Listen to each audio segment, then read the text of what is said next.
Hey, you all. Welcome back to our corner of YouTube. My name is Anna. I am the owner and founder of Bellevue Stationery. So welcome back to our corner where we combine faith and planning to help you live boldly, beautifully, and on purpose. I don't know about you, but it really feels like this year is running, like literally running. And I'm trying to keep up, but I keep playing catch up. Depending on when you are watching this, we're either at the end of the first half of the year or we are approaching the end of the first half of the year. So we are getting to the midpoint. So if you're feeling off track or low on motivation, first of all, I need you to breathe, okay? I need you to pause and take a deep breath because you are not alone, my friend. It's normal. But guess what? You still have 6 more powerful, purpose-filled months ahead of you, okay? So in today's video, I am sharing how to reignite your motivation, refresh your mindset, and finish the year strong with God leading the way. That's the most important.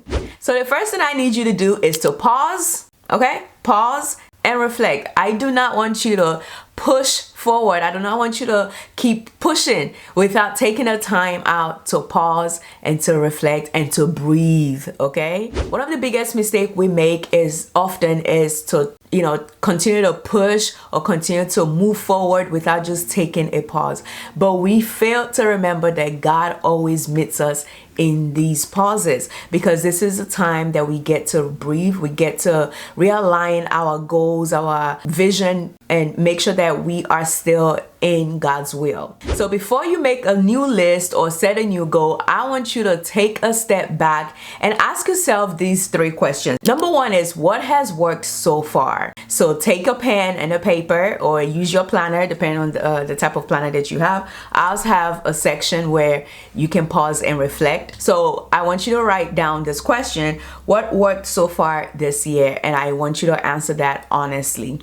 And number 2, what hasn't worked well? There's also another section in our planner that you can use to reflect on this question: what hasn't worked well? And number 3, where did I feel God's presence and where did I miss him? So these are the 3 questions I want you to ask yourself and be honest as you journal about it or as you answer these questions. We need to remember that reflection brings clarity, and clarity fuels our motivation. So grab your journal, like I said, or your planner, and write your wins, your lessons, and your prayers back to God, because we want to make sure that we are committing these things back into his hands. We're surrendering our plans and our goals, our visions back into God's hands. So number 2 is to reconnect to your why and God's why. Whether you've crushed your goals or felt a little off track, this is your moment to pause, realign, and move forward with purpose and faith. Join us for our Q2 Reflect and Reset online workshop. It is the perfect time to pause, to reflect on what's working and what's not, and reset your goals with intention and faith. It is happening June 27th at 7 p.m. Central Standard Time, and it's completely free to register. Don't miss this chance to refresh your mindset and realign with your purpose.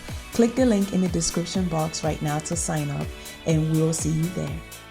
When we lose motivation, it's usually because we have lost our connection or our sight of why. Why are we doing this? Why did we set this goal? Why do we want to accomplish this? Your goals were never meant to just be tasks that you just check off and say, okay, yes, I did this. Now move on to the next one. No, your goals are actually tied to your calling. So that's why when you lose sight of why you are doing this in the first place, you start losing your motivation, because there's a disconnect between you keeping focus or keeping in mind that your goals are tied to your calling and your purpose in life. So what I want you to do is to go back to the vision that God placed in your heart.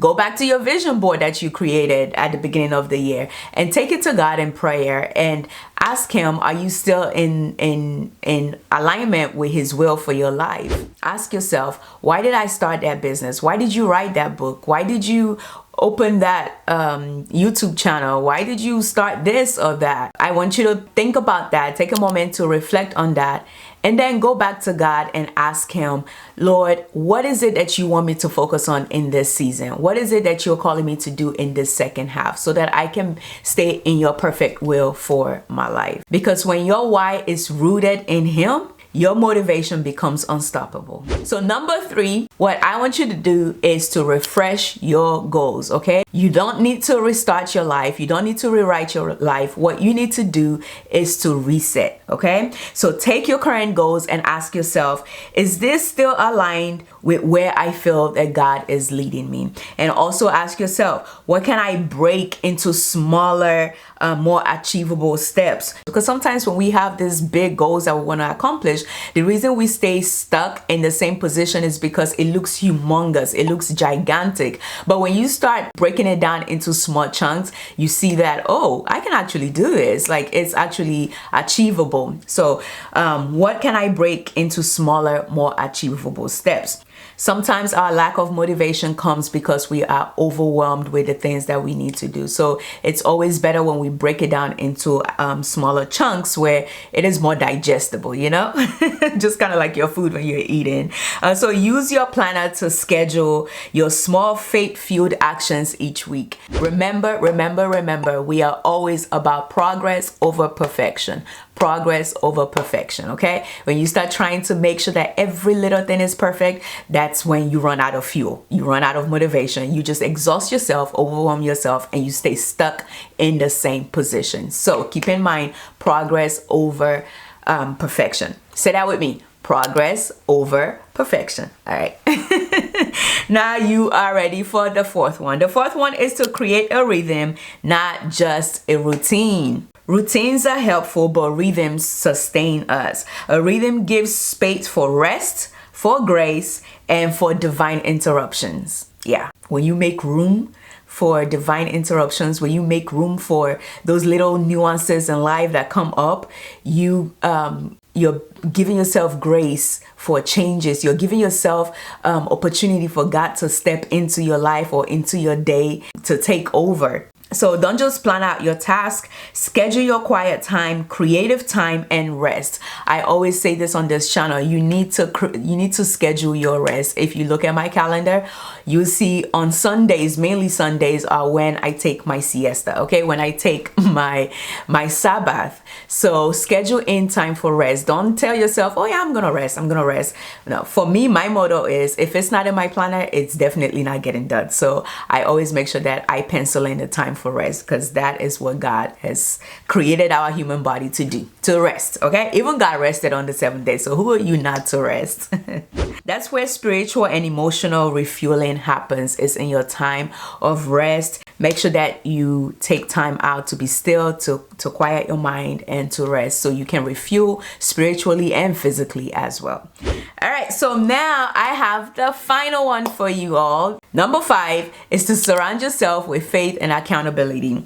Motivation grows in the right environment, okay? When you surround yourself with positive people, people who believe in you, people who are cheering you on, you are more likely to keep going. You're more likely to feel energized. You're more likely to feel refreshed and renewed. But when you are surrounding yourself with negativity, people who always tell you it's impossible, people who doubt you, who say what you do will never succeed, or just things like that, guess what? That is doing something in your subconscious, and it would eventually manifest in the physical, and you end up feeling just overwhelmed and just stressed. Sometimes you may not even know what's happening to you, but because it's been programmed in your subconscious, your body is just manifesting that thing that has been programmed in you, okay? So motivation grows in the right environment. You need people and tools that speak life over your purpose, and that is one of the reasons why when God led me to create our planner, the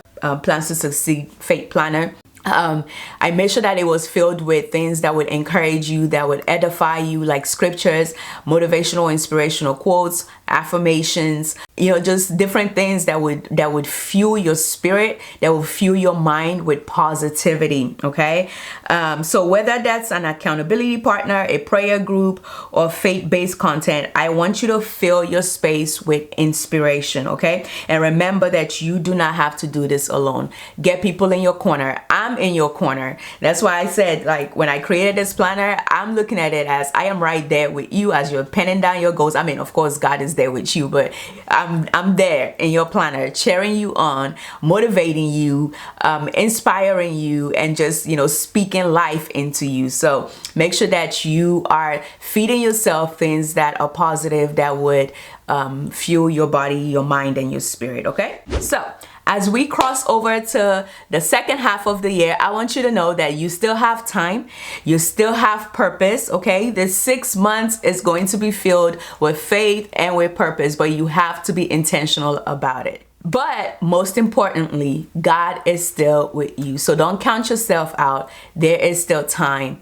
for you to accomplish those things that you set for yourself this year. Okay, let the second half be your strongest yet. All right, leave every negativity in the past. Whatever happened in the past 6 months, leave it in the past. If it's negative, if it's positive, celebrate the wins. But guess what? Also leave it, because we have to keep moving forward. You have to set your eyes on what is ahead. Don't stay in past glory. Don't stay in the past wins. There's more for you to accomplish. There's more that God wants to do through you. Again, let the second half be your strongest yet, and not because of your hustle, because we're not actually called to hustle, all right? But that's a story for another day. But let it be your best because of your hope in Christ, all right? So if this encouraged you, please give me a thumbs up.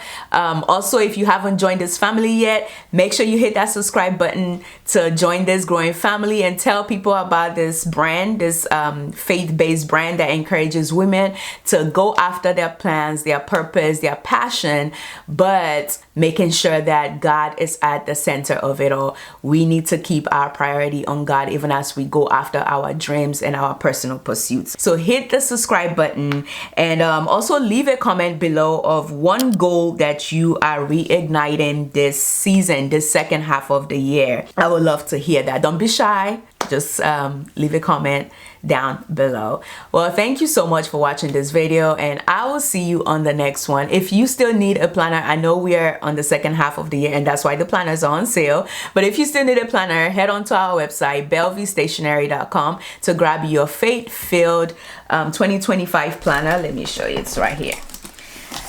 Your faith-filled this is my own copy. Oh, it's actually right there too. 2025 planner that inspires you, motivates you, builds your faith up with scriptures, with words of encouragement, so much positivity in this. And if you don't believe me, check it out for yourself. All right. Well, see you next time. Take care, and remember that you have got this. Okay, you've got this, and I'm cheering you on. Take care. Bye.